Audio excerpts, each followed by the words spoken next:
बोलो श्री भगवान गुरुदेव भगवान ने की जय।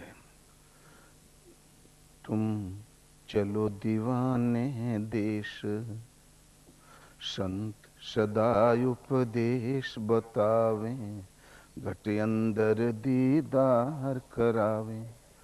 तन मन अर्पण करी हो तुम, चलो दीवाने देश।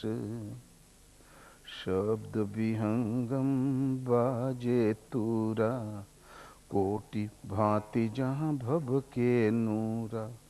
बांक नाल सुधि करी हो तुम, चलो दीवाने देश। सुख मन से जो विहंगम सीढ़ी, माया गस्त करे चहु फेरी। भरम भूलि मत रही हो तुम, चलो दीवाने देश।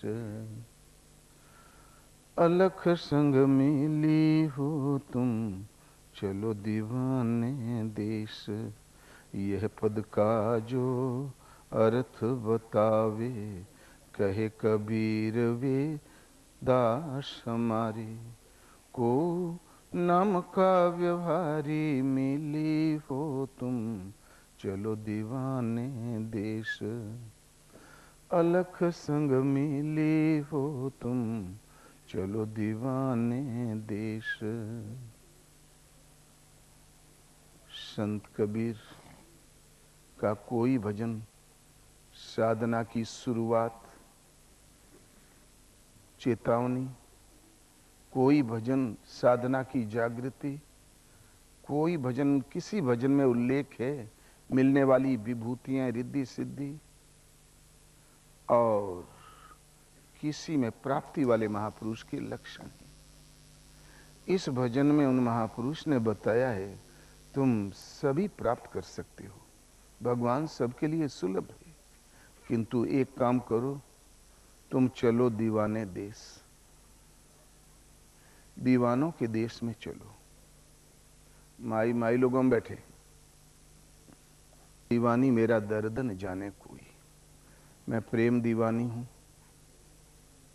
मेरा दर्द कोई जानता ही नहीं। दर्द की मारी बन बन डोलूं, वैद मिला नहीं कोय।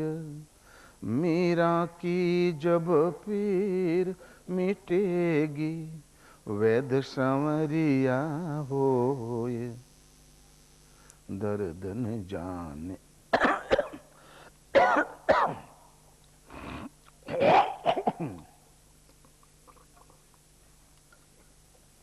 वैद सांवरिया होए, मेरा दर्द न जाने कोय। लोगों ने कहा मीरा पागल हो गई, किसी ने कहा कुल में कलंक पैदा हो गई। पूछा मीरा बाई कोई दर्द? बोले हाँ कष्ट है, दर्द ही की वजह से मैं बन बन डोलती हूँ। वो दर्द था विरह का, प्रभु के स्नेह का। और वैद दर्द तो तब मिटेगा जब वैद स्वयं प्रभु हों, वैद सांवरिया होए। प्रेमास्पद है तो भगवान अवश्य मिलते हैं, और मीरा ने एक दिन प्राप्त कर भी लिया। पूज्य महाराज जी के हैं तो ये दर्द दीवाने,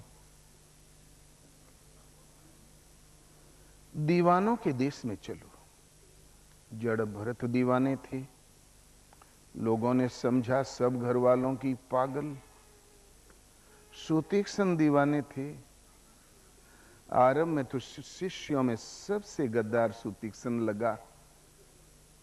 अगस्त के हजारों शिष्य थे, अपने युग के सर्वोपरि महापुरुष, और सब गुरु भाइयों ने कहा भगवान इस भोले भाले शिष्य को भी कुछ सेवा दे दी जाए। अगस्त ने कहा ठीक है, तुम शालिग्राम धो के लाया करो और चौकी साफ कर दिया करो, पूजा वाली वो ले आया करें। जामुन फली थी, नदी के किनारे शालिग्राम से मार मार के गिराया करें। पेट भर जाए तो शालिग्राम जी को धोखे रख दें। एक दिन हाथ थोड़ा तेज हो गया, नीचे की जामुन झड़ गई, ऊपर इर्जा खींच खींच के मारने लगे। शालिग्राम जी चले गए पानी में, बहुत डुबकियां लगाया, नहीं मिला। एक गोल मटोल पका जामुन लाके रख दिया, और जहां अगस्त्य ऋषि ने वहां उंगली बढ़ाई चंदन की, तो शालिग्राम में धंस गई। तब बुलाया, क्यों रे, ये क्या है? बोले गुरुदेव शालिग्राम। तो बोली ये घुलता क्यों जा रहा है? तो मुंह बना के बोला, पुनी पुनी चंदन, पुनी पुनी पानी, अब शालिग सड़ गए तो हम क्या जाने।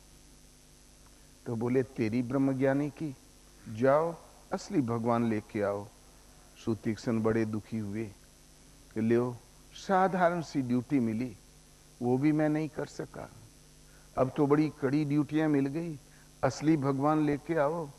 प्रभु कहाँ मिले? जंगल में ही झोंपड़ी बना के टिक गए। जैसे जैसे गुरु महाराज साधना पद्धति बताते थे वैसे ही वैसे चिंतन करने लगा। एक दिन भगवान को रास्ता बदल के आना पड़ा। नहीं, भगवान जब उस रास्ते पर आए तो विकल हो गया कि हे विधि दीन दयाल रघुराया, मोसे सठ पर करी हैं दाया। मेरे ऐसे धूर्त पर भी क्या दया करेंगे, आप में कमी क्या।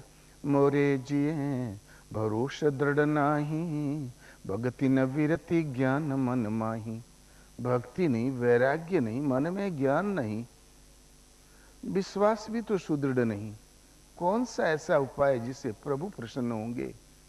नहीं सतसंग जोग जप जागा, नहीं दृढ़ चरण कमल अनुरागा।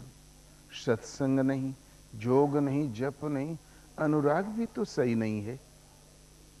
इतने में एक गुण सुतीक्ष्ण को दिखाई पड़ा कि एक वाणी करुणा निधान की, सो प्रिय जाके गति ने आन की। भगवान की एक वृद्धावली है, एक भावना है, वो उन्हें प्राणों के समान प्यारा होता है, जिसे किसी अन्य का भरोसा नहीं हो। तो अन्य का भरोसा तो मुझे नहीं है, इतना मन में आना था तो मस्त हो गए सुतीक्ष्ण, प्रेम में विह्वल हो गए। दिशी अरूभी दिशी पंथ नहीं सूझा, को मैं चले कहाँ नहीं बूझा।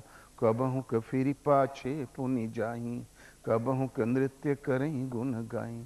पूरब किधर पश्चिम किधर भूल गए, मैं कौन हूं अपने को भी भूल गए, कहाँ जा रहा हूं, किसी से कोई परामर्श नहीं।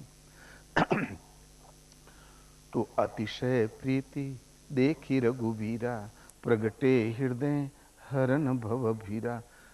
प्रीति का अविरल प्रवाह देखा वृत्ति में, अतिशय प्रीति में डूबा देखा सुतीक्ष्ण को, भगवान हृदय में प्रकट हो गए।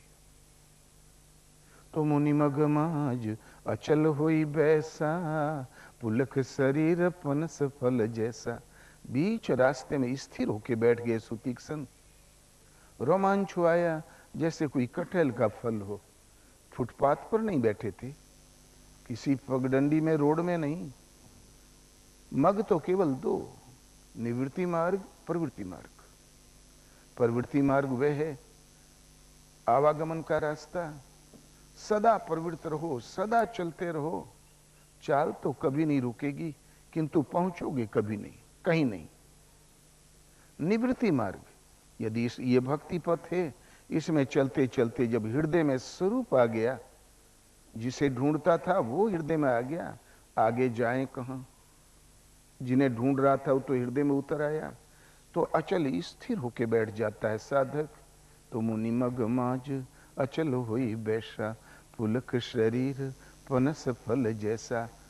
कटहल के फल की तरह शरीर रोमांच हो गया। भगवान करीब आ गए, लगे उसको झकझोर के जगाने। मुनि राम बहु भांति जगावा, जागन ध्यान जनित सुख पावा। बहुत ठोका बजाया, वो तंद्रा टूटी नहीं रही थी। क्यों? कि ध्यान से उत्पन्न सुख प्राप्त हो रहा था। तब भगवान ने एक उपाय कर दिया कि भूप रूप तब राम रूप तब, राम दुरावा हृदय चतुर्भुज रूप दिखावा, मुनिया कुलाई उठा तब कैसे, विकलहीन मणि फणिवर जैसे। हृदय में चतुर्भुज रूप प्रकट कर दिया और अपना राम जी ने अपना स्वरूप छिपा दिया। तुरंत घबरा के खड़े हो गए सुतीक्ष्ण, ये भूत कहां से, हमारे प्रभु कहां गए। उन गरीब को क्या मालूम कि चतुर्भुज भी भगवान का रूप है। जहां आंखें खुली तो सामने भगवान खड़े थे। वास्तव में जब हृदय में स्वरूप आ जाता है, सृष्टि में कहीं भी दृष्टि पड़ो भगवान ही दिखाई देते हैं। ईशावासम इदम सर्वम यद किंचित जगत्याम जगत, बिना गोपाल ठोड़ नहीं कतहूं, नरक जात धोखा ही। ये एक अंदर प्राप्ति तो बाहर प्राप्ति, ये स्थिति एक साथ आती है। दूसरी बात, ध्यान रिजल्ट है, ध्यान परिणाम है, वो नतीजा है। आज ध्यान धरो, असंभव, आज संयम करो। ध्यान के लिए व्यवस्था, ध्यान के लिए जो चाहिए वो फाउंडेशन खड़ा करो। इंद्रिय समन, मन का समन, समर्पण, श्रद्धा, सतत सुमरन। एक दिन जब हृदय में स्वरूप आया, प्रीति का अविरल प्रवाह देखा वृत्ति में प्रकट हो गई। ये थे दीवाने, विरही। इसी स्तर में काकभूषण था, मन ते सकल वासना भागी, केवल राम चरण लो लागी।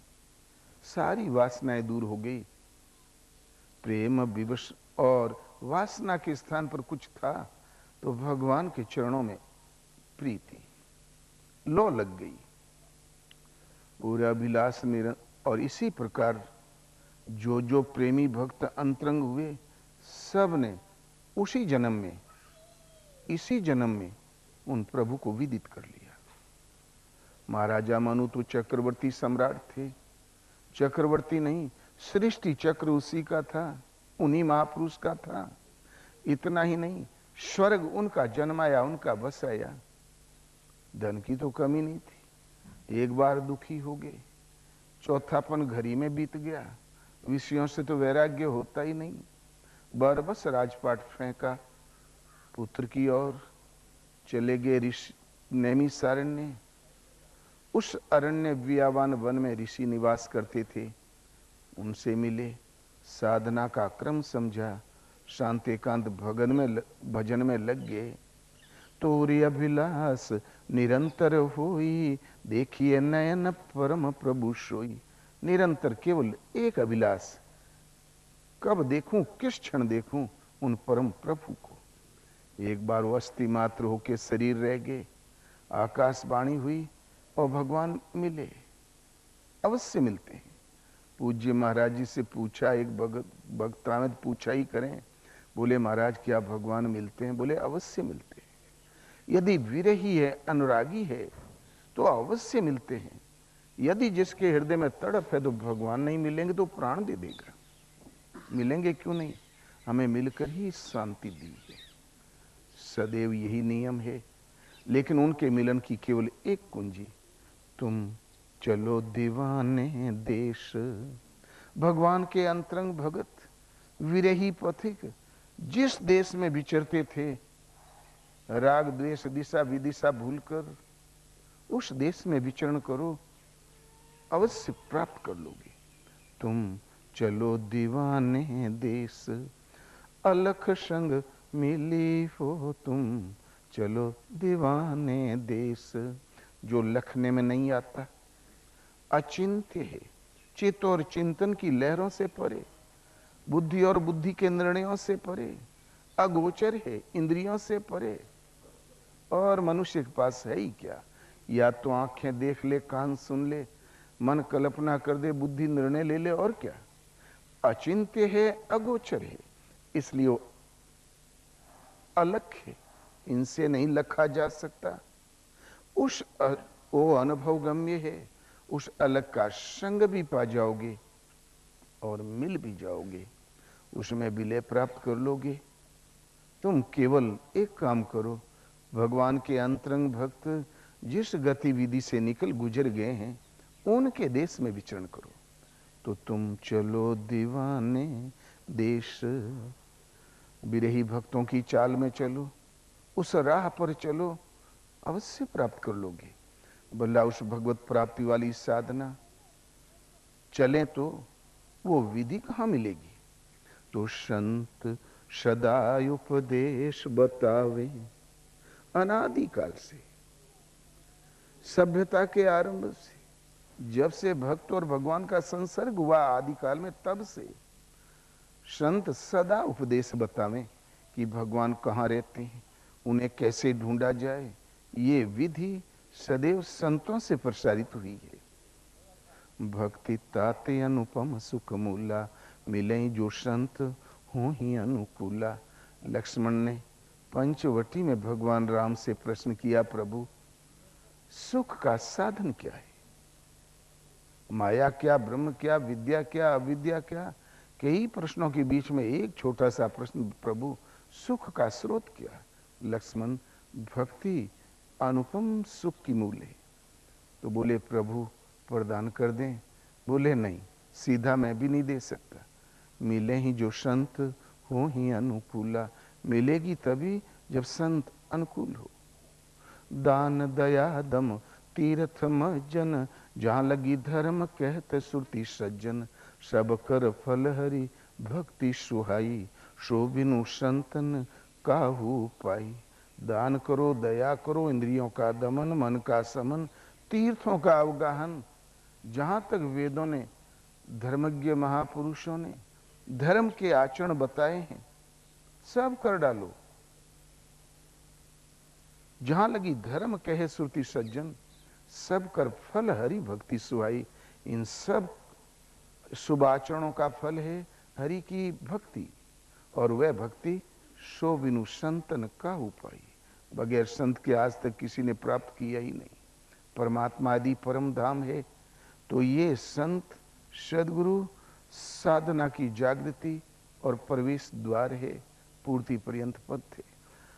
आज तक किसी ने उस भक्ति को बगैर संत किसी ने प्राप्त किया ही नहीं, क्योंकि वो भक्ति एक ऐसी लाइन है, लिखने में नहीं आती, वाणी से, जबान से व्यक्त करने में नहीं आती, किसी अनुभवी सदगुरु के द्वारा जागृत हो जाया करती है। तो संत सदा उपदेश बतावें, और घटे अंदर दीदार करावें, और हृदय में उस परमात्मा का दर्शन कराते हैं। संतों के उपदेश में भगवान कहाँ? हृदय में। वो नहीं कहेंगे कि फलाने तीर्थ में रहते हैं, वो कभी नहीं कहेंगे कि बद्रीनाथ में। ये तीर्थ तो जहां महापुरुष ने तप किया, जप किया, संयम किया, वो पावन स्थली है, पावन है, अवश्य तीर्थ करो, उसका फल है भक्ति। लेकिन संतों के उपदेश में भगवान हृदय में। घटे अंदर दीदार करावें, भगवान कृष्ण ने आरंभ से तो अर्जुन से नहीं बताया। अर्जुन लगा प्रश्न परिप्रश्न करने, बोले प्रभु आप किन किन भावों से जानने में आते हैं? जब ज्ञान मार्ग श्रेष्ठ है तो भयंकर निष्काम कर्म योग में मुझे क्यों फंसाते हैं? अध्यात्म क्या होता है भगवान? विद्या क्या, अविद्या क्या? मार प्रश्न परिप्रश्न की झड़ी लगा दिया। किंतु 18 अध्याय में प्रवेश करते ही एक प्रश्न करके अर्जुन चुप हो गया। जो प्रश्न वो नहीं कर सकता था, वो भगवान कृष्ण ने स्वयं किया और उस भक्त को बोध कराया। भगवान ने कहा, अर्जुन जानते हो ईश्वर कहाँ रहता है? ईश्वर सर्वभूतानां हृदय अर्जुन तिष्ठति, भ्राम्यान सर्वभूतानि यंत्रारूढ़ानि माया। अर्जुन, वो ईश्वर संपूर्ण प्राणियों के हृदय देश में निवास करता है, हृदय के अंदर इतना समीप, तब लोग देखते क्यों नहीं? माया रूपी यंत्र में आरूढ़ होकर भ्रमवश भटकते ही रहते हैं, इसलिए नहीं देखते। ईश्वरी हृदय में तो शरण किसकी जाए? अगले ही श्लोक में कहते हैं, तमेव शरणम गच्छ सर्वभावेन भारत तत्प्रसादात् पराम शांतिम स्थानम प्राप्यसि शाश्वतम। अर्जुन, उसी हृदय स्थिति ईश्वर की शरण जाओ, सर्वभावेन, थोड़ा भाव संकट मोचन, थोड़ा भाव पशुपतिनाथ, थोड़ा भाव तमक्षा देवी, हम तो 12 आने भटक गए, लीक हो गए। भाव हमारी मन की श्रद्धा का वेग बदल गया, बंट गया, प्राप्ति नहीं होगी। संपूर्ण भावों से सिमट कर हृदय स्थित ईश्वर की शरण जाओ। मान लो हमने सारी मान्यताएं तोड़ी और शरण चले ही गए उन एक प्रभु की, तो उससे लाभ क्या? तो तत्प्रसादात परम शांति, उसके कृपा प्रसाद से परम शांति प्राप्त कर लोगे। इतना ही नहीं, स्थानम प्राप्ति शाश्वतम, उस निवास स्थान को पा जाओगे जो अजर अमर है। तुम्हारा जीवन रहेगा और तुम्हारा निवास। भगवान कृष्ण का महायोगेश्वर प्रभु का भगवान कहाँ रहते हैं? प्राप्ति स्थल कहाँ? ईश्वर रहता है हृदय में। कबीर कहते हैं कि सब घट मेरा साइया, सुनी से जन कोई, बलिहारी घट तासु की, जा घट पर घट हुई। जो कुछ हजारों वर्ष पूर्व योगेश्वर कृष्ण ने कहा, कबीर पढ़े लिखे तो नहीं थे, बल्ला वो क्या गीता पढ़ते, अंगूठा छाप, प्रत्यक्षदर्शी थे। इसलिए उन्होंने हृदय में पाया कि ईश्वर हृदय में। भक्त को भगवान पढ़ाते हैं। मानस में तुलसीदास जी ने कहा, व्यापक एक ब्रह्म अविनाशी, सतचेतन घन आनंद राशि, अस प्रभु हृदय अछत अविकारी, सकल जीव जगदीन दुखारी। व्यापक है कण कण में, एक है भगवान, एक से डेढ़ कभी हुआ ही नहीं, कुछ सवा नहीं होगा। यदि दूसरा भी कुछ है तो आबादी हो गई, सृष्टि हो गई, भगवान कैसा? एक तो कण कण में व्याप्त है सृष्टि में, दूसरा आएगा तो रहेगा कहां उसके? इसमें तो पहले से एक बैठा है, तब हो जाएगी चकबंदी। ऐसा कुछ नहीं। व्यापक एक ब्रह्म अविनाशी, ब्रह्म है, अविरहद है इसलिए ब्रह्म है, अविनाशी है, परम सत्य, असीम आनंद की राशि। भला वो प्रभु रहते कहाँ हैं? अस प्रभु हृदय अछति अभिकारी, सकल जीव जगदीन दुखारी। ऐसा प्रभु सबके हृदय में निवास करता है, उन्हें क्षति भी नहीं पहुंचाई जा सकती। आप कुछ भी खाओ, कुछ भी पहनो, वो दृष्टा के रूप में विकारों से लिपायमान नहीं होता। इसलिए संत सदा उपदेश बतावे, घटे अंदर दीदार करावे। उन अलख अविनाशी तत्व को कैसे प्राप्त किया जाए, उसका सदा ही से अनादिकाल से संत ही उपदेश करते आए हैं। वो राह संतों से सुलभ है, और उन संतों की वाणी में परमात्मा कहीं वैकुंठ में नहीं रहती, क्षीर सागर में नहीं, घटे अंदर दीदार करावे। कहो किसी एक महापुरुष ने कहा हो, ऐसी बात नहीं। अनादिकाल से जिसने पाया उसने एक ही बात कहा कि घटे अंदर दीदार करावे। ठीक वो दर्शन परमात्मा का कराएंगे तो हृदय के अंदर, तो संतों की शरण में हम क्या लेके जाएं? यहाँ आते हैं लोग, प्राय कोई मिठाई, कोई फल फूल, कोई माला, किंतु हमें करना है दीदार, उसके लिए हम क्या भेंट लेकर जाएं? तो तन मन अर्पण करी हो तुम, चलो दीवाने देश। तन अर्पण करो, मन अर्पण करो, ये सामग्री लेके जाओ और तुम अवश्य प्राप्त कर लोगे। जहां श्रद्धा से डोरी लगी, तो वो जिसका नाम भजन है, साधना है, वो आप में संचारित हो जाएगी। संतों के पास हमें वस्तु लेना है तो सर्वांगीण समर्पण करना ही होता है। एक बार की घटना है, महाराजा जनक, उन्होंने देख लिया स्वप्न कि मैं भीख मांग रहा हूं, फुटपाथ पे पड़ा हूं, दिन भर मांगा और शाम को पेट नहीं भरा। जनक घबरा गए, कहीं यही सच होने वाला तो नहीं है। तुरंत उन्होंने सभा बुलाई विद्वानों की और प्रश्न रखा मैं जो कर रहा हूं वो सच है या मैंने जो देखा वो सच है। अब विद्वान क्या जाने कि इन्होंने क्या देखा है। बड़ी लंबी लंबी उपदेश की झड़ी लग गई, सबको जेल भेज दिया। बोले पृथ्वी का भार है, जरा सी बात नहीं बता सके। ऋषि महर्षियों का नंबर आया, वो भी जेल में लगे चक्की पीसने। उस जुग जमाने में ये बिजली की चक्कियां नहीं थी, फौज का पेट कैदी ही भरा करते थे। कैदियों के पास बड़ी बड़ी चक्कियां थी, पीसा करो, सप्लाई किया करो आटा। 6 महीना सन्नाटा, कोई वहां पहुंचे ही ना। कौन चक्की पीसने जाए, पता नहीं कौन सा प्रश्न है। अष्टावक्र जंगल से आए अपनी कुटीर में। पूछा, भाई गुरुदेव कहाँ गए? बोले वो 6 महीने पूर्व जनक के वहां गए थे, लौटे नहीं। तो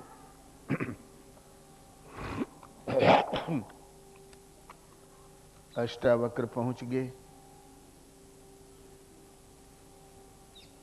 अष्टावक्र जनक के दरवाजे पहुंचे, उन्हें पता चल गया था। कहा, जाओ द्वारपाल, महाराजा जनक से सूचित करो कि महर्षि अष्टावक्र आए हुए। जनक बहुत प्रसन्न हुआ, सभा सहित उठ के खड़ा हो गया और सीधा पहुंचा। भला 6 महीने बाद सन्नाटा टूटा तो किसी ने मेरे प्रश्न का उत्तर देने का साहस तो किया, किंतु अष्टावक्र का जहां दर्शन हुआ, जनक को हंसी आ गई। पीछे पूरी सभा हंस पड़ी एक साथ। कुछ तो जनक अष्टावक्र का चेहरा मोड़ा देख के, टेढ़ा मेढ़ा शरीर देख के, कुछ महाराजे की फॉर्मेलिटी में, क्योंकि बड़े आदमी हंस देते हैं, लोगों को उनके संतोष के लिए हंसना ही पड़ता है, मूड बनाना पड़ता है, कभी कभी बनावटी वाला। कुछ तो महाराजा के सम्मान में हंसे, लेकिन कुछ उनकी दशा देख के। जब सबकी हंसी थम गई, तब अकेले अष्टावक्र हंसने लगे, खूब हंसे। जनक समझ गए, है तो पागल, अकारण ही हंसता चला जा रहा है। फिर कहा, भगवान आप हंसे क्यों? बोले, राजन पहले तुम हंसे, तुम्हारी सभा हंसी, पहले अपने हंसने का कारण बता दो, तो मैं भी अपना कारण बता दूंगा। तो बोले, महाराज एक से एक सुडौल लोग यहां आए, गुलफाम की तरह दीप्यमान तन, भाव भंगिमा लेके आए, वो तो सब जेल में चक्की पीस रहे हैं। और आपके दब शरीर का आकार देख के, चमड़ी का आकार देख के हमें हंसी आ गई। आपकी आंखें ऊपर को चढ़ी हुई है, आपके दांत खुरपी की तरह है, पांव हाथ पांव पीछे से ऐंठे ऐंठे, चमड़ी का आकार देख के हमें हंसी आ गई। बोले, राजन सुन रखा था कि जनक विद्वानों की सभा है, किंतु आज देखने में कुछ और मिला। हमें लगता है सब चमारों की सभा है। चमड़ी की परख बड़ी बढ़िया करता है, कौन चमड़ा टेढ़ा है, कौन चमड़ा सीधा है। क्या शरीर एक वस्त्र है, एक हमें मिला है, जब तक है फिर ये छूट जाएगा, दूसरा मिलता है। क्या आत्मा के दांत खुरपी की तरह है, आत्मा की आंखें ऊपर को चढ़ी हुई है। क्या हाथ पांव टेढ़े मेढ़े है, जो अपरिवर्तनशील है, काल से अतीत है, क्या उसके भी हाथ पांव टेढ़े हैं? तो बोले, जनक ने सोचा है तुम आत्मा कुछ पहुंचवा ले। बोले, भगवान मेरा प्रश्न? बोले, पहले राजन कुछ दान पुण्य करो। तब जनक ने कहा, 10 मंत्री परवर 10,000 गाय महाराज को भेंट कर दो। तो बोले, नहीं कोई अपनी निजी चीज दो। तो बोले, 50,000 कर दो, आधा राज दे दो। बोले, अरे कभी गाय देता है कभी राज, मैं कहता हूं निजी दो, अपनी चीज दो। तब जनक की सब सभासद बड़े मुस्कुराए, आखिर तो जंगली है, क्या जाने महाराजा किस चिड़िया का नाम है। अरे ये हजूर हैं, अन्नदाता हैं, सब इन्हीं का है। बोले तुम लोग चुप रहो, ये बताओ इनसे पूर्व कौन था? बोले इनके पिता जनक फलाने। इनसे पूर्व बोले उनके पिता, 7 पीढ़ी गिना लेंगे। और इनके बाद कौन होगा? बोले अभी तो कोई राजकुमार का जन्म नहीं हुआ, होगा तो वो, नहीं तो हरी इच्छा। बोले जिसमें हमारा है कहने वाले आए और गए, इनकी भी जाना ही तैयारी है। यदि हमारा है तो फिर ले क्यों नहीं गए, अपने पास क्यों नहीं रखा? मैं कहता हूं कोई निजी चीज दो। तब जनक ने पूछा, भगवान आप ही बताइए मेरे पास मेरी निजी वस्तु क्या है? बोले अपना मन दान कर दो। जनक ने सोचा सस्ते निपटे, संकल्प कर दिया। कमंडल में पानी आया, मंत्र पढ़ के संकल्प कर दिया। दान तो जहां दान मिला, अष्टावक्र शांत बैठ गए ध्यान में। एक घड़ी तो जनक खड़ा रहा, फिर बड़ा क्रोध आया कि मैंने मुंह मांगा दान दे दिया, तब भी मेरे प्रश्न का उत्तर नहीं दिया, बैठने तक को नहीं कहा। औरों को तो हमने सजा दी है जेल की, इनको मृत्यु दंड अवश्य दूंगा। इतने में हृदय में प्रेरणा हुई। बोले अरे जब मन दान दे दिया तो ये योजना कौन बनाता है, ये मृत्यु दंड कौन दे रहा है? तब जनक की समझ में आया, ओह अभी हमने कहा भर है, दिया नहीं। तब जनक अष्टावक्र की ओर देखने लगे, उनके स्वरूप को देखने लगे। 4 बजते बजते तो सूरत स्थिर हो गई, मन टिक गया। अन्य कार्य व्यापार करना ही जनक ने बंद कर दिया। जहां हल्का सा ध्यान की खुमारी आई, तहां फिर अष्टावक्र ने हृदय में प्रेरणा करके बताया। बोले देख, जो तुम करता है राज्य वो भी झूठ, जो देखा है भिखारी वो भी झूठ, वो भी झूठ। अब जो कर रहा है बिल्कुल सच है। थोड़ी मेहनत और करो, तुम अपने स्वरूप को प्राप्त कर लोगे। राजन, ये तो जन्म और मृत्यु के बीच का एक पड़ाव है। कोई फुटपाथ पर जी लेता, कोई थोड़ा ऊंचे बैठ के, और फिर ये शरीर की आयु के दिन जिस क्षण पूरे हुए तो ये यहीं छूट जाता, आवास प्रवास। अगले जन्म में कोई नया ही जन्म, नया ही आवास, नया ही प्रवास। अब जो कर रहा है बिल्कुल सच है। थोड़ी मेहनत और कर, तुम अपने स्वरूप को प्राप्त कर लोगे। और जो तुम्हारा है, निज रूप है, आत्मदर्शन और स्थिति प्राप्त कर लोगे। वो हो गए गुरु, वो हो गए चेला। जनक भी अपने युग के सर्वोपरि महापुरुष हुए। बार बार क्या देखता है?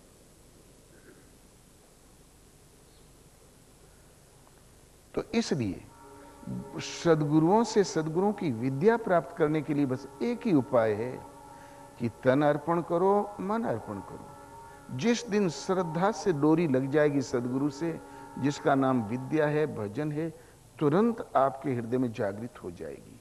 तो तन मन अर्पण करी हो तुम, चलो दीवाने देश। भगवान के विरही अंतरंग भक्त, प्रेमी भक्त जिस देश में विचरते हैं, उस राह पर चलो, अवश्य प्राप्त कर लोगे। अगले पद में कहते हैं, ओम, तन मन हमने अर्पण ही कर दिया, उनके हो गए, उनके हाथ के यंत्र हो गए सदगुरु के। तब शब्द विहंगम बाजे तूरा, कोटि भांति जहां भव के नूरा। जहां श्रद्धा से डोरी लगी, मन की वृत्ति सिमट के उन सत्पुरुष महापुरुष से जुड़ी तत्वदर्शी से, ता शब्द विहंगम, आकाश से शब्द मिलने लगेगा। विहंग कहते हैं पक्षी को, पक्षी के विचरण का स्थल है आकाश। आकाश से शब्द मिलने लगेगा। भगवान जब अनुकंपा करते हैं तो पेड़ से, खंबे से, शून्य से, उड़ते हुए पक्षियों से, सर्वत्र से बोलने लगते हैं। आकाश से शब्द उतरने लगेगा। इसका नाम है अपौरुषेय वाणी। तो शब्द विहंगम बाजे तूरा, एक बार जागृत हो गया तो फिर बजना शुरू हो जाएगा। महाराजाओं के किलों पर एक वाद्य था, उसका नाम तूर था। जब वो बजना शुरू हो तो तुतड़ो तुतड़ो तुतड़ो घंटों क्रम ही न टूटे। यदि एक बार ये जागृत हो गया शब्द तो अविरल बजता ही रहेगा। तो शब्द विहंगम बाजे तुरा, आकाश विहंग कहते हैं पक्षी को, पक्षी आकाशचारी होता है, आकाश से शब्द उतरने लगेगा। पूज्य महाराज जी से जब लोग पूछें भगवान भजन साधन नहीं समझ में आता, कृपया बता दें, तो महाराज कहा करें हो साधन ही एक ऐसी वस्तु है जो वाणी से कहने में नहीं आती, मैं कैसे बता दूं।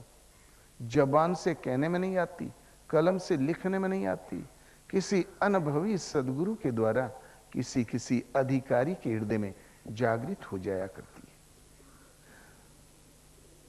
वो वाणी का विषय नहीं है। साधना भी अनिर्वचनीय है। हम जब महाराज की शरण में गए तो उम्र भी कमी थी, पहुंचते ही सब कुछ बता दिया। महाराज को अनुभव में मिला कि एक भूला भटका आ रहा है, कुछ नहीं जानता है, उसको राह दिखाओ, उसकी सार संभाल करो। प्रतीक्षा में थे। जाते ही जहां हम पहुंचे तो गुरु महाराज ने जाते ही पूछा थोड़ी समय बाद, क्यों साधु तो नहीं होना है? हम सोचे कहीं फोड़ने ले, होना तो है, पता नहीं ये साधु हैं भी कि नहीं। हाँ, अब तक जितने महापुरुष मिले सबसे अच्छे लगे। घोर जंगल का निवास, वाणी, रहनी, भजन सब अच्छा लगा, किंतु ये तो जरूरी नहीं कि ये पूरे महात्मा हो। और मैं कह दूं होना तो कहीं उल्टा सीधा पढ़ा के न फोड़ लें, तो डर के मारे हम झूठ बोलना पाप, सच कहने में फंसाओ। अब तक हम झूठ बोले ही नहीं थे कभी। वो ऐसे कुठोड़े जन्मे रहे, वहां झूठ बोलना लोग जानते ही नहीं। तो फिर झूठ बोलना पाप। काफी देर तक सोच विचार के हमने कहा महाराज कोई कह तो नहीं सकता कि हम साधु होंगे, आधा झूठ और आधा सच। कोई अल्टीमेटम तो नहीं दे सकता कि हम साधु ही हो जाएंगे और अवश्य वो मंजिल तक की दूरी तय कर लेंगे। बस गोलमाल कह के हम हट गए वहां से। हम सोचे फिर कुछ पूछ बैठेंगे तब क्या होगा। झूठ बोलना नहीं है, सच कहना नहीं है। महाराज कहें अबो सार कवई काटत है। जब हम हट गए तब हमारी समझ में नहीं आया कि अबो सार कवई काटत है मतलब क्या हुआ। ये भाषा हमें मालूम नहीं थी। ये तो साल भर बाद पता चला कि इस वाक्य का अर्थ क्या है। महाराज का अभिप्राय था अब भी पैंतरा भांजत है। तुरंत बताई सब साधना। नाम कैसे जपें, नाम के कर्मोन्नत 4 सोपान है, वेखरी, मध्यमा, पसंती और परा। एक ही नाम क्रमशः उन्नत करते हुए परा तक पहुंचता है। विधिवत बताया। ध्यान कैसे धरें, किसका धरें, विधिवत बताया। ब्रह्म विद्या जो काफी लंबा कोर्स है वो भी बताया और सारी साधना बता दिए। शयन और जागरण, संयम, ब्रह्मचर्य, व्रत सब कुछ बता दिया। हम करने भी लगे। बीत गए 2-2.5 महीना। महाराज ने कहा क्यों रे, कुछ दिखाई सुनाई पड़ता है? तो हमने कहा महाराज अभी तो कुछ नहीं। बोले भटक सुनने। अबे सन्नाटा है बेटा तुरे हृदय में, अबे भजन जागृत नहीं है। किंतु पुणे 3 महीना करीब हुए तो एड़ी से चोटी तक पूरा शरीर फड़कने लगा। आधा आधा इंच पर, पांव के तलवों से नीचे से लेके चोटी तक।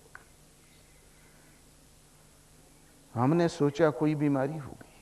तुरंत दौड़ के हमने महाराज से कहा महाराज कभी दाहिना कभी बायां बड़े वेग से एक साथ तड़कता है, कोई बीमारी तो नहीं हो गई? और उसी के अनुरूप कुछ दृश्य आ रहे हैं। महाराज बहुत हंसे, बोले बेटा राम रावण युद्ध शुरू हो गया, क्षेत्र क्षेत्रज्ञ की लड़ाई शुरू हो गई। अब रावण मारा जाएगा, राम का राज्य अभिषेक होगा, तभी छुट्टी है, बीच में कहीं विराम नहीं है।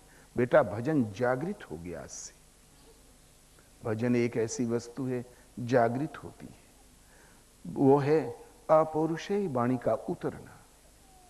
हम इस श्रद्धा से जहां डोरी लगी, तो जिस परमात्मा की हमें चाह है, जिस सत्य पर हम बैठे हैं, उन प्रभु का उतर आना, आत्मा से जागृत होकर प्रेरक के रूप में खड़े हो जाना, इसका नाम अनुभव भी है, विज्ञान भी है, और ये आकाश से उतरने वाला शब्द है।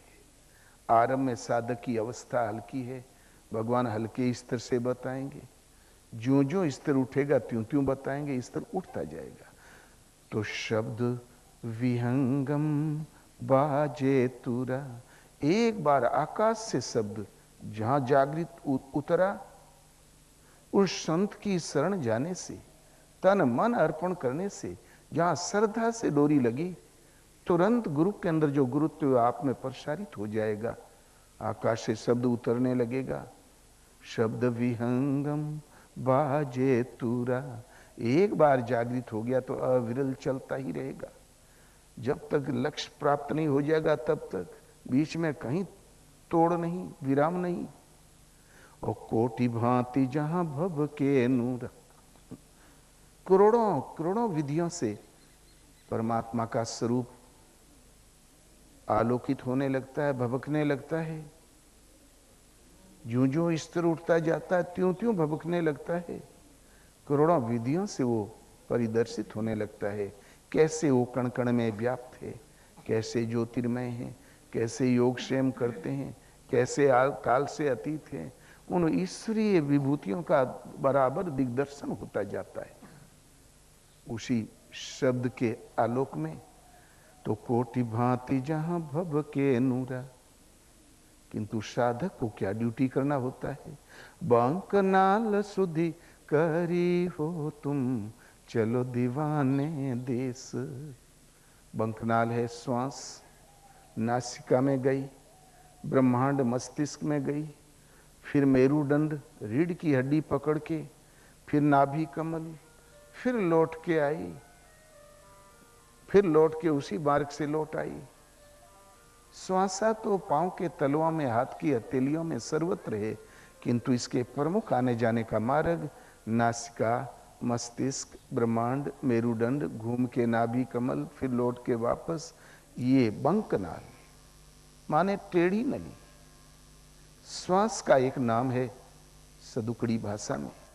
श्वास प्रश्वास की शुद्ध करो, सारी मनोवृत्ति को समेट के श्वास में लगाओ, तो बंकनाल सुधि करी हो तुम, चलो दीवाने देश।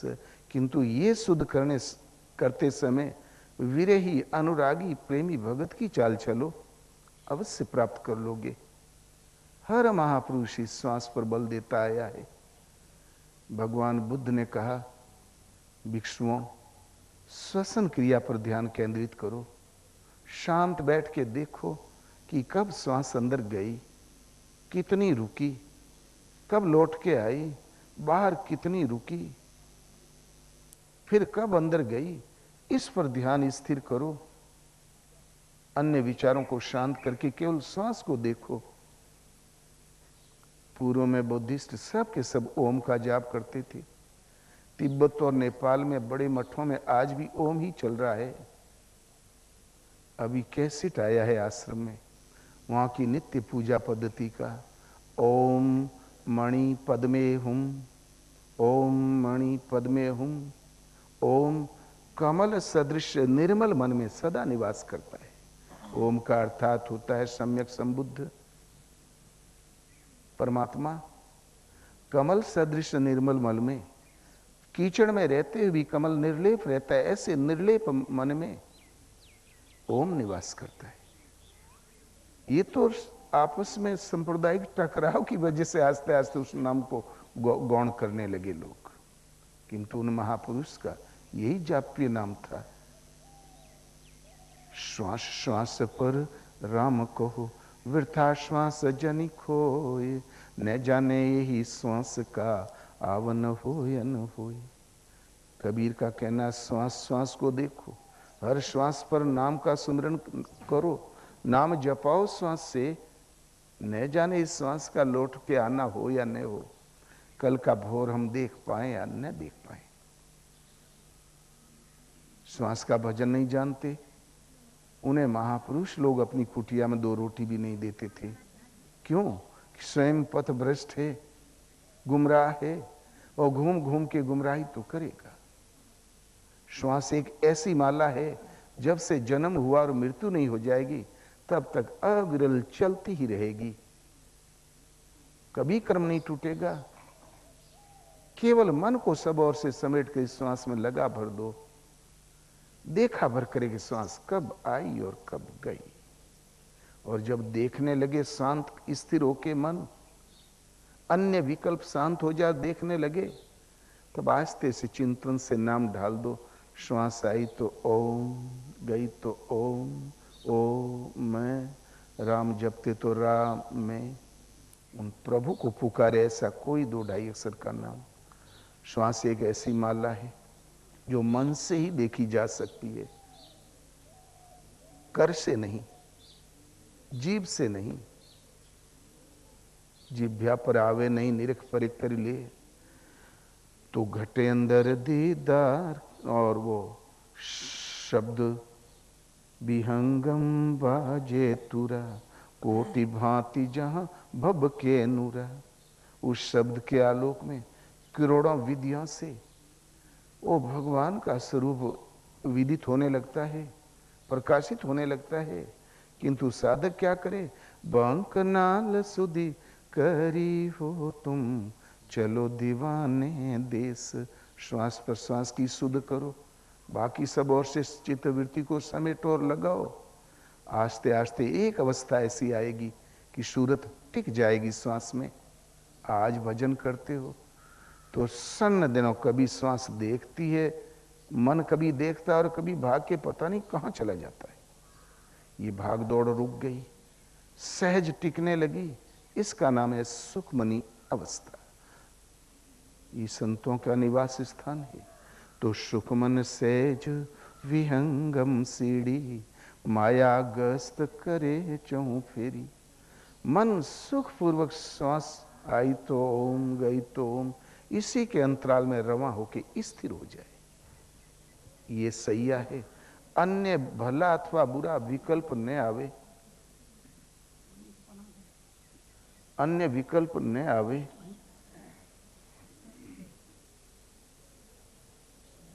ने भला उद्वेग पैदा होने बुरा। श्वास में सूरत एकदम स्थिर हो चली। राम के बीचे कबीरा रहे लुकाए, कबीर रा और मैं 2 शब्दों के अंतराल में छिपके रहने लगा। मनुष्य वहीं रहता है जहां उसका मन रहता है। तो सुखमन सहज विहंगम सीढ़ी, मन श्वास का चिंतन इतना सूक्ष्म हो गया, आज लगाते हो तो भाग जाता है। ये भाग दौड़ शांत हो गई, मन सुख पूर्वक श्वास में रवा हो गया, स्थायी होके रहने लगा, टिकने लगा। इसका नाम है सुखमनी अवस्था।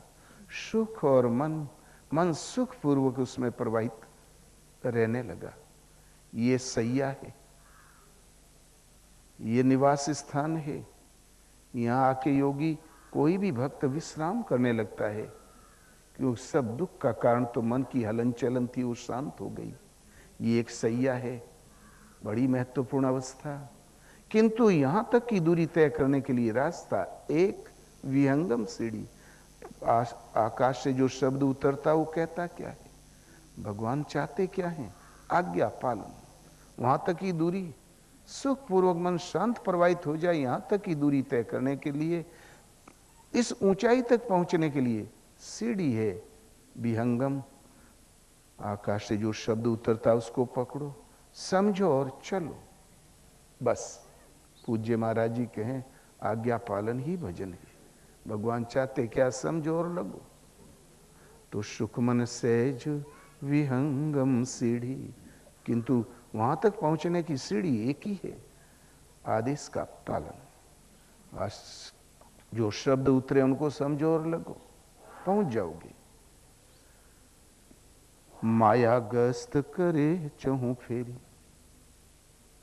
किंतु माना की शांत प्रवाहित है सूरत, अन्य उद्वेग शांत है, मस्ती है, कोई उथल पुथल नहीं है, किंतु माया चारों तरफ गश्त कर रही है।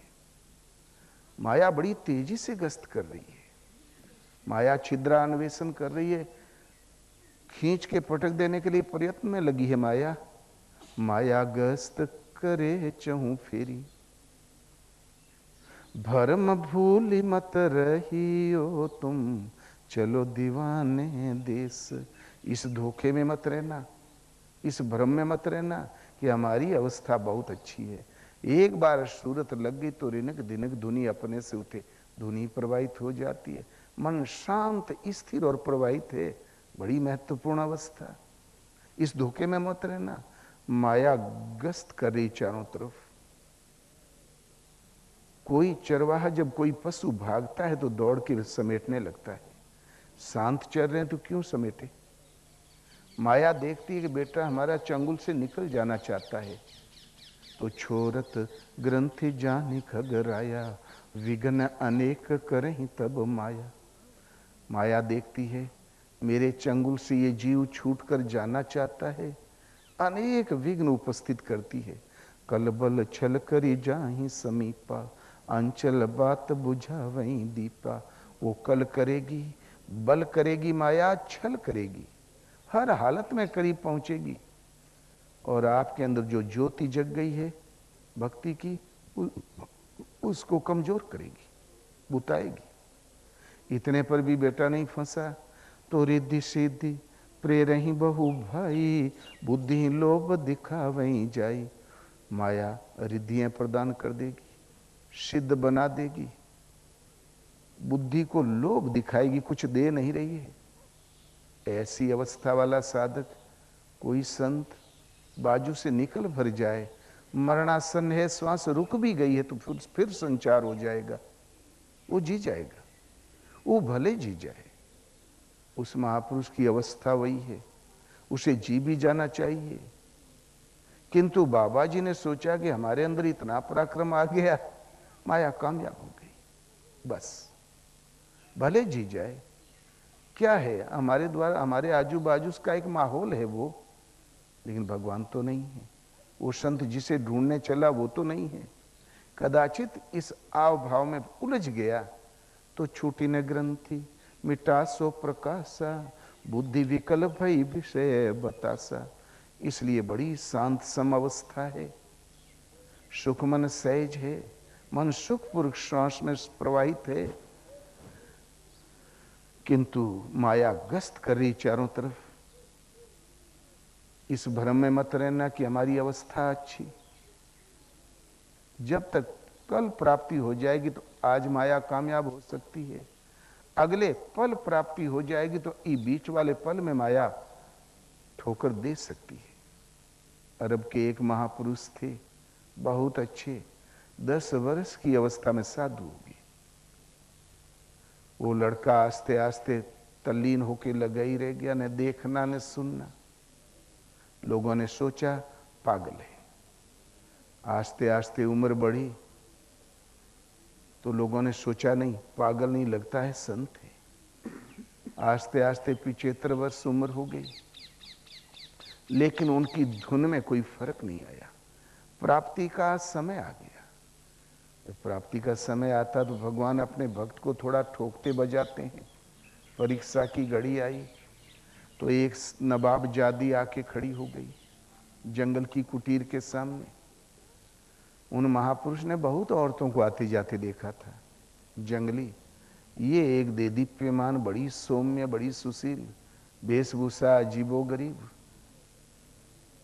तब महाराज को दया आ गई, यहाँ शेर चीते भी नरभक्षी हैं, इन पगडंडियों में कहीं भटक गई तो पानी के बिना भी मर सकती है। लगता है किसी भले घर की है, ये कहीं मर न जाए। थोड़ी सी दया आ गई। तुरंत उन संत ने जीवन में पहली बार पूछा दयार्द होके, तुम्हारे साथ कोई है? ये जंगल है, कहीं भटक जाओगी तो यहाँ पानी भी कहीं नहीं है, कहां से आई हो? तो मुस्कुराई और पीछे हट गई। तो बोले, अरे बता तो दे, कोई है तो ठीक है, हमसे कोई मतलब नहीं, यदि नहीं है तो मैं रास्ता बता दूं कहां जाना है। तो फिर पीछे हटी मुस्कुरा के। महात्मा जी खड़े हो गए, बोले, अरे बता तो दे। महाराज ने सोचा बहुत मन बढ़े, लाड प्यार में पली लगती है, तो ये जरूर कहीं खतरा खा जाएगी बेचारी। तो बोले, अरे बता तो दे। वो चलने लगी, महाराज चलने लगे, वो दौड़ने लगी, महात्मा भी दौड़ने लगे। वो नई लड़कियां फर उड़ जाए, महात्मा 75 साल कहां तक दौड़े। करीब 1-1.5 किलोमीटर दौड़ के बोले, अब मरे चाहे जिए, अब तो ये नहीं बताएगी। जहां हताश होके महात्मा खड़े हुए, तुरंत आकाशवाणी हुई, जो बड़े वेग से आयु पर्यंत जन्नत की ओर भागा जा रहा था, आज वही महात्मा उतने ही वेग से दोजक की ओर भागा जा रहा है। अरे आज से चौथे दिन तुम्हें नबूवत प्राप्त होने वाली थी। जो आयु पर्यंत बड़े वेग से परम धाम की श्रेय की ओर भागा जा रहा था, वही व्यक्ति उतने ही वेग से नरक की ओर भागा जा रहा है। केवल चौथे दिन तुम्हें अवतारी स्थिति, अभय पद प्राप्त होने वाला था। इतना जहां सुना, लेकिन तुम चुप गए। इतना सुनते ही उन्होंने उठाया कुल्हाड़ी और अपना पांव कर डाला। उनकी टेक में कोई कमी नहीं थी, जबकि गरीब पांव का कोई दोष नहीं। दोष तो मन का था, भावना का था। मन की भावना ने जिद ढकेल दिया, पांव उधर उठ गए। मन दिखाई ही नहीं पड़ा, नहीं तो उसको भी काट डालते आज। इसलिए जब समय आता है प्राप्ति का, तो भगवान परीक्षा लेते। इसलिए भरम भूली मत रही हो तुम, चलो दीवाने देश। इस भ्रम में मत रहना कि हमारी अवस्था तो बहुत अच्छी है, एक बार सूरत लगी कि बांस की तरह सांस खड़ी हो जाती है। क्या ध्यानस्थ अवस्था, क्या मस्ती। इस धोखे में मत रहना। जब तक प्राप्ति न हो जाए तब तक माया, अगले पल प्राप्ति हो जाएगी तो माया इस पल के बीच में कुछ कर सकती है। तब तक सदैव जागरूक रहना चाहिए, सचेत अवस्था में रहना चाहिए। क्यों कि माया अभी अन्वेषण कर रही है। एक महात्मा, अच्छे महापुरुष थे, अपने शिष्य से कहा, बेटा पेड़ पर चढ़ जाओ। चढ़ गया। बोले, और चढ़ जाओ, और चढ़ जाओ। जब एकदम ऊंचाई पर चढ़ गया, लंबा साल वृक्ष पर, तब बोले, उतर आओ। कह के अपन ध्यान में बैठ गए। उस नव युवक साधक ने जब देखा नीचे, तो वो इतना नीचे लगा कांपने, कहीं हाथ छूटने जाए, फिसलने जाऊं। आस्ते आस्ते चिपक के पकड़ते पकड़ते जब 10 फीट रह गया उतरना, तब महाराज बोले, अरे सावधान, खूंटी पकड़, पांव चिपका के रख, उड़ाल उधर से पकड़ ले, कहीं तू गिरने पड़े। हाँ, और सावधानी से। और जब नीचे उतर गया तो प्रणाम करके बोला, भगवान जब हम गिरे की अवस्था में रहे ऊपर, तब तो आंख मूंद के ध्यान धरत रहे हो। अब हम करीब करीब उतर गए, थोड़ा सा रह गया, तो बोले, सावधान, खबरदार, कहीं गिर न पड़े, खूंटी पकड़, डाल पकड़, पांव चिपका। बात क्या है? बोले, बेटा वहां तो खुद सावधान था, यहां तो असावधान था, अब क्या, अब तो आ गए। ऐसे ही मौके में खतरा होता है। तुम सुकमन से जो विहंगम सीढ़ी, माया गस्त करे चहु फेरी। माना कि सुख और मन सूरत शांत प्रवाहित है नाम में, श्वास में। ये योगी की विश्राम, यहां आके योगी विश्राम करने लगता है, उसके पीछे खींचतान शांत हो जाती। बड़ी महत्व की स्थिति है।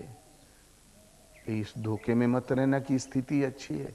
माया गस्त करे चौफेरी, अन्वेषण करती है। ऊंचे चढ़ने पर ही खतरे ज्यादा होते हैं। सिंगी की भिंगी कर डारी पारा सर के उधर बिदार, रमैया की दुल्हन लूटल बाजार।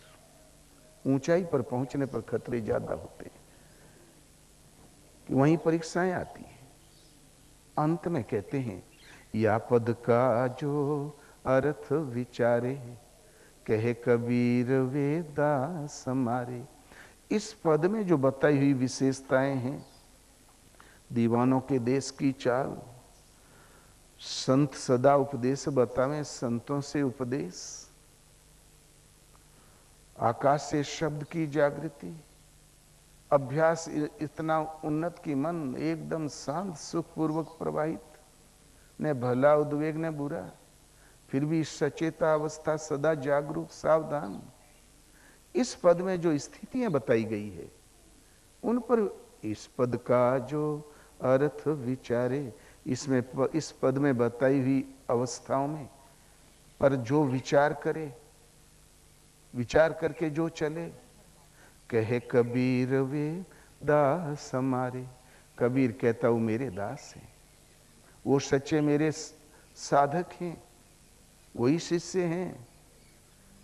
वो तो शिष्य हैं, लेकिन हम लोग क्या करें जो इतने लोग बैठे हैं। को नाम का व्यवहारी मिली हो तुम, चलो दीवाने देश। कोई भी कहीं जन्मा हो, कुछ भी करता हो, केवल नाम का व्यवहारी मिलो, मिलो, वो निश्चित पा जाएगा। ईश्वर पथ में प्रवेश काल में नाम, पूर्ति पर्यंत नाम, नाम रिजल्ट दे के ही शांत होता है। इसलिए ठाड़ा बेड़ा पड़ा उताना, नाम जपे सो परम सयाना। जपे हूँ पवन सुत पावन नामू, अपने बस करी राख्यूं रामू। हनुमान कोई कुलीन नहीं, हनुमान के अंदर हनुमानपना पावन नाम के प्रभाव से। ध्रुव से गलानी जपे हूँ हरि नाऊ, पाए हूँ अचले अनुपम ठाऊं। ध्रुव ने बड़ी गलानी से, माँ ने झिड़क दिया था, दुखी होके नाम जपना शुरू किया, अचल और अविनाशी पद प्राप्त कर लिया। इसलिए कोई क्यों न हो, माताएं हो, पुरुष हो, भारत के हो, देश परलोक के हो, किसी विदेश के हो, मानव एक इकाई है। ये मानव दुर्लभ तन है। यदि दुर्लभ तन प्राप्त करके कोई भी इस नाम के व्यवहार में आ जाए और फिर मुझे मिल जाए, तो वो भी साधना जागृत हो जाएगी। जो संत उपदेश करते हैं वो जागृति आ जाएगी। और जहाँ मन अर्पण करते बना तो शब्द जागृत हो जाएगा, अपौरुषेय वाणी उतर आएगी और मार्गदर्शन करने लगेगी। और बंकनाल की सुध में श्वास में सूरत जहाँ स्थिर हुई तो सुखमन सहज सावधान है, वो प्राप्ति कर लेता है। इसलिए हर परिस्थिति में श्वास श्वास पर राम कहो, वृथा श्वास जनि कोय। न जाने यही श्वास का आवन हो या न होय। चलते फिरते, उठते बैठते, सोते जागते, हर परिस्थिति में खुरपी चलाते, पानी पीते, दुकानदारी करते, भला करो बुरा करो, हर परिस्थिति में इस स्मरण बना रहे, श्रद्धा और समर्पण के साथ नाम याद आया करे। सोने में सुहागा है। कभी कभी बहुत समय तक डाह पीछा करता है मनुष्य का। एक बहुत बड़े अच्छे विद्वान थे पंडित जी, धनवान, नीतिवान, गुणवान, 50 गांव में जजमानी, 24 घंटे में करीब 12 घंटे तो बैठ के माला ही फेरा करें, कर्मकांड की विधि पूरी किया करें, जब देखो तो भजन में बैठे मिले। ठीक उन्हीं के बाजू में एक पतुरिया का घर था, 3 मंजिला। पंडित विचार करें, क्या बतावें, भले घर में जन्म हुआ, हम नीतिवान, धनवान, विद्वान, कीर्तिवान, भजनानंदी, पता नहीं कौन पूर्व जन्म का कुसंस्कार था, ये कुतिया आके बाजू में टिक गई, चुड़ैल कहीं की।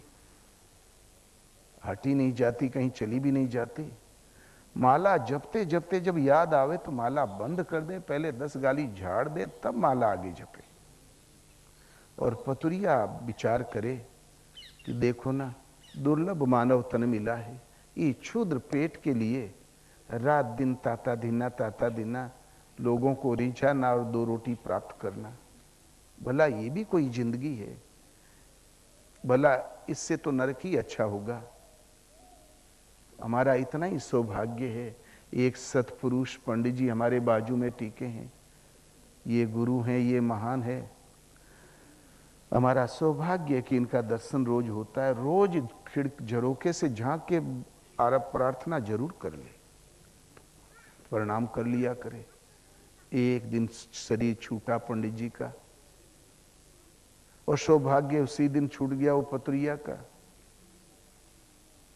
पंडित जी के लिए क्या कहना, हजारों शिष्य इकट्ठे हुए, चंदन की लकड़ी और शुद्ध गाय के घी से 2500 विद्वान खड़े होके वेद ध्वनि पूर्वक उनका दाह संस्कार किया। कुछ लोगों ने कहा भाई वह धुएं के ऊपर विमान मंडरा रहा था। बोले हाँ भैया, गुरुजी सीधे वैकुंठ ही गए होंगे, वो तो इस लायक थे, सत्पुरुष थे। और उधर पतुरिया का शरीर छूटा तो वो कूड़ा गाड़ी आई सिटी वाली, और 2 मुचंडों ने पांव में रस्सी बांध के झटक दिया गाड़ी डंफर में और नाले में उलट दिया। कुत्ते चील कौवा खा गए। दोनों का जब सूक्ष्म स्वरूप धर्मराज के सामने पहुंचा तो धर्मराज ने कहा इस देवी को तो स्वर्ग भेज दो और इन पंडित जी को नरक भेज दो।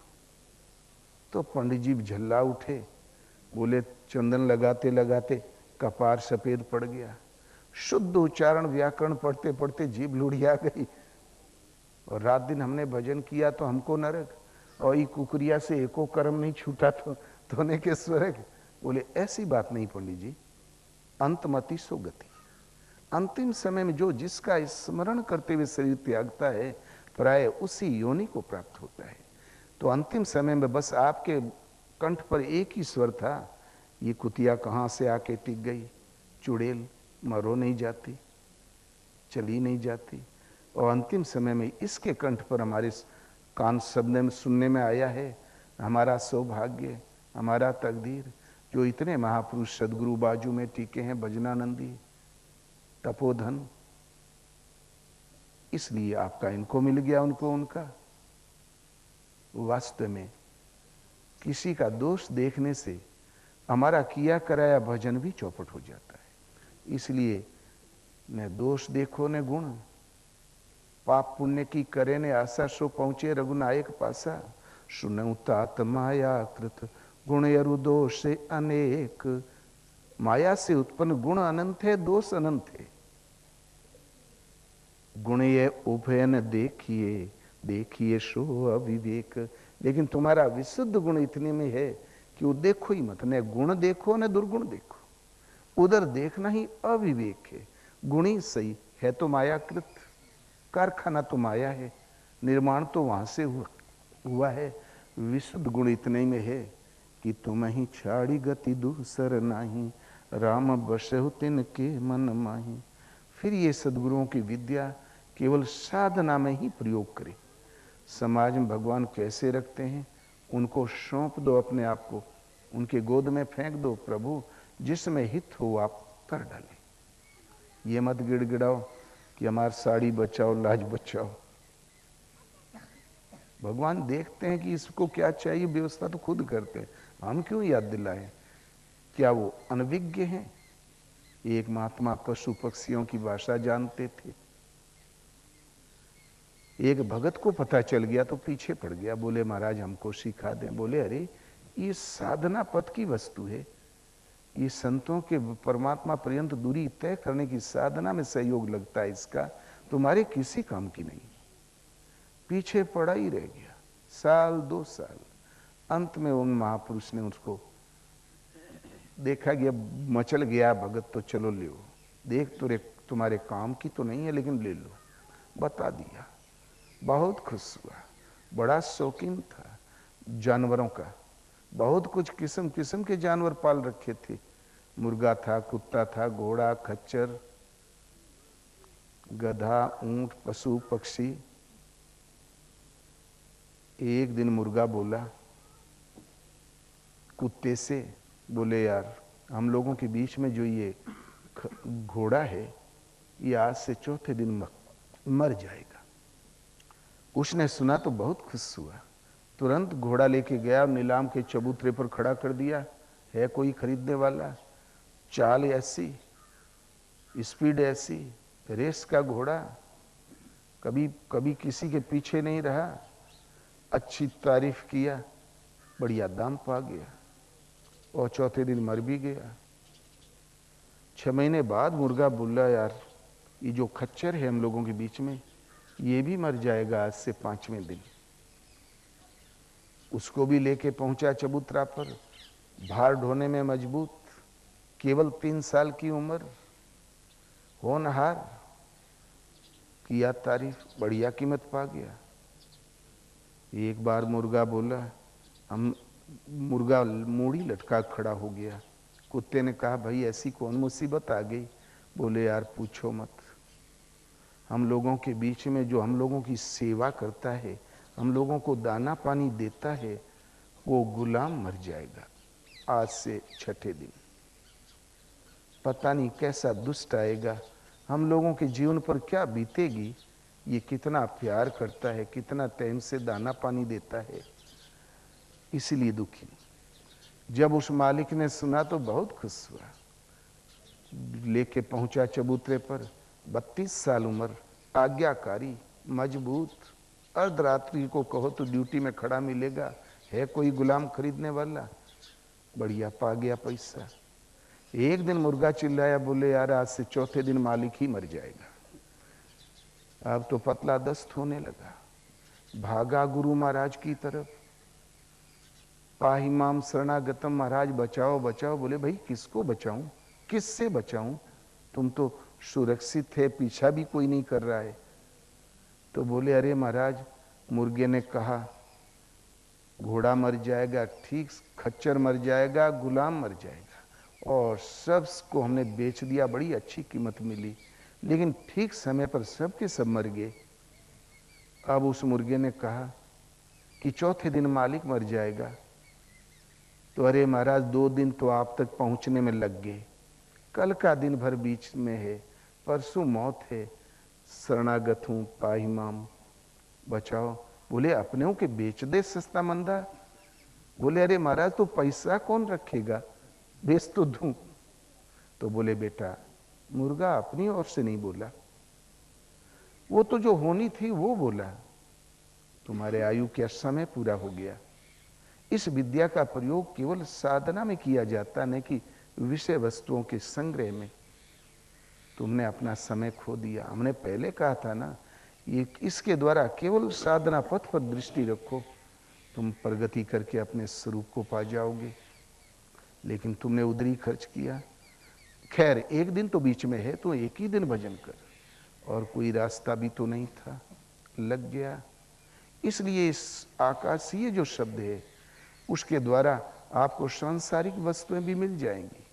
सहज भगवान करुणा करके दे दें वो तो ठीक है, वो उनकी व्यवस्था है, वो साधक की सुरक्षा के लिए एक जुगाड़ है। किंतु हम मांग करें कि ये हो जाए वो हो जाए, दुरुपयोग है। और किसी तत्वदर्शी महापुरुष की सेवा शरण सानिध्य से ये सब के लिए आकाशीय शब्द सुलभ है और प्रभु को प्राप्त करने का साधन। अब तक जो संतों की वाणी से मिला है वो एक ही है, हरि व्यापक सर्वत्र समाना, प्रेम से प्रकट होई मैं जाना, अगजग रहित कैसे, ओम प्रेम एक कुंजी है, श्रद्धा विहीन होमा हुआ हवन, दिया हुआ दान, किया हुआ कर्म, जपा हुआ जप और तप सब व्यर्थ चला जाता है। इसलिए श्रद्धावान लभते ज्ञानम, तत्पर संयते इंद्रिय, ज्ञानम लब्ध्वा परम शांति, न चिरेणादि गच्छति। श्रद्धा पूरी थी हृदय से आप समर्पण के साथ चिंतन करो, कुछ छोड़ो मत, अपने आप को जोड़ भर दो उन परम प्रभु से। यदि प्रभु धाम है सदगुरु ही मेन गेट है। भजन की जागृति, पूर्ति पर्यंत पथ और प्रवेश द्वार है। बोलो श्री गुरुदेव भगवान की जय। धन समुदाय